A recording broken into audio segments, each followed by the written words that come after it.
नमस्कार, मैं हूं साक्षी मंगाई। 47 सीटों से जीती भाजपा हो या 19 सीटों पर सिमटी कांग्रेस, तल में दबे कलह के बुलबुले सत्ता पर आने से दोनों ही दल रोक नहीं पा रहे।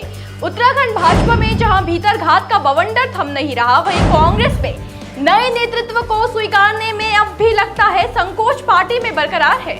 दरअसल एक ओर सत्तारूढ़ पार्टी के पराजित प्रत्याशी हार का ठिकरा फिर भीतर घात पर फोड़ते दिखे हैं, तो दूसरी ओर कांग्रेस के नए प्रदेश अध्यक्ष भी अपनी पार्टी को एक करने में कुछ कसरत करते नजर आए। कैसे दलों की अंदरूनी खिटपिट का शोर उसकी अपनी अपनी बैठकों में नजर आया है, जानते हैं। शुरुआत भाजपा से।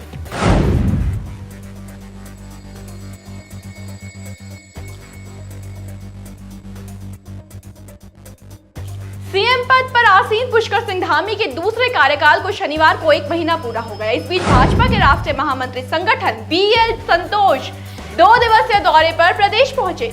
रविवार को राष्ट्रीय महामंत्री संगठन ने प्रदेश भाजपा मुख्यालय में 29 सीटों की समीक्षा की, जिनमें पार्टी को हार का सामना करना पड़ा। हालांकि बैठक में हारे 23 में से 19 प्रत्याशियों ने शिरकत की। अब खास बात यह है कि बीएल संतोष जब हार के कारणों की समीक्षा करने बैठे तो सुनने में है कि नेताओं ने भीतर घात को हार का संभावित कारण घोषित कर दिया।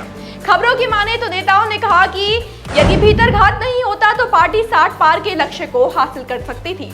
कहा तो यह भी जा रहा है कि समीक्षा बैठक में हार के लिए जिम्मेदार कुछ नेताओं के नाम के खुलासे भी किए गए हैं। खैर, आरोपों को सुनकर लगता नहीं है राष्ट्रीय महामंत्री संगठन बीएल संतोष को कोई खास ताज्जुब हुआ, क्योंकि गद्दारी की छींटे तो जीत के पहले ही कई विधायक बड़े चेहरों पर उड़ा चुके थे।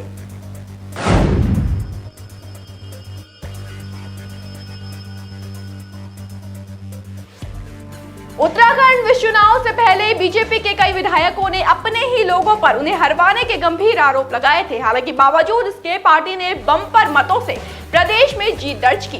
सीएम पद पर पुष्कर सिंह धामी को बैठाया गया, जिनके कार्यकाल को जैसा कि बताया बीते शनिवार को 1 महीना पूरा हो गया है। लेकिन नतीजे आने से पहले नतीजों को लेकर आशंका बढ़ गई थी, क्योंकि वोटिंग के तुरंत बाद काशीपुर के तत्कालीन विधायक हरभजन सिंह चीमा और चंपावत से पूर्व विधायक कैलाश चंद्र गहतोड़ी जैसे विधायकों ने पार्टी के लोगों पर उन्हें हरवाने का आरोप मढ़ दिया।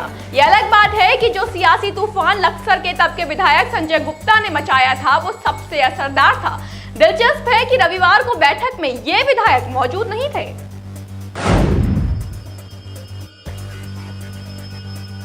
लक्सर के पूर्व विधायक संजय गुप्ता खूब सुर्खियों में रहे थे जब उन्होंने भाजपा प्रदेश अध्यक्ष मदन कौशिक पर खुलेआम गद्दारी के आरोप लगाए थे।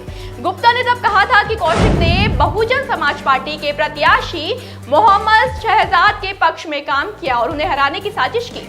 संयोग से वैसे लक्सर विधानसभा सीट से ये बहुजन समाज पार्टी के उम्मीदवार शहजाद शानदार आंकड़ों से जीते भी हैं। खैर, हैरानी रही कि भीतरघात का आरोप कौशिक पर मढ़ने वाले ये नेता उस बैठक का हिस्सा नहीं बने जिसमें हारे विधायकों ने शिरकत की। बताया जा रहा है कि वो कुछ कारणों से देहरादून नहीं पहुंच पाए। अब राष्ट्रीय महामंत्री संगठन सभी पहलुओं पर मंथन की बात तो कर रहे हैं, तो देखते हैं कि कितना लंबा ये मंथन चलेगा। वैसे भाजपा का विपक्ष भी लगता है उसी की तरह अंतर्कलह से जूझ रहा है।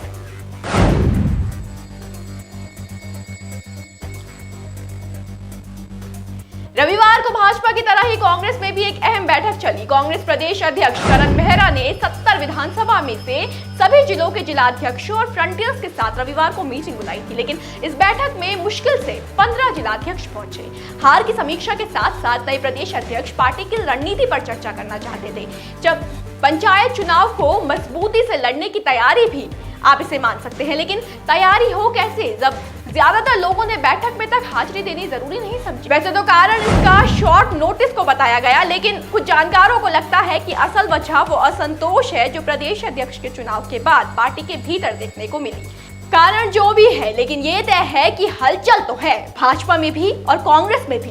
अब सिलसिलेवार चुनाव राज्य में शुरू हो जाएंगे, उससे पहले कैसे दल अपनी इस कलह से निपटते हैं ये देखना रोचक रहेगा। और उससे भी दिलचस्प है ये सवाल कि इस बार ये अंदरूनी जंग किस पार्टी के लिए हार का आमंत्रण बनेगी। जवाब लेकर हाजिर होंगे, तब तक बने रहे देवभूमि इनसाइडर के साथ। आज ही डाउनलोड करें देवभूमि इनसाइडर ऐप।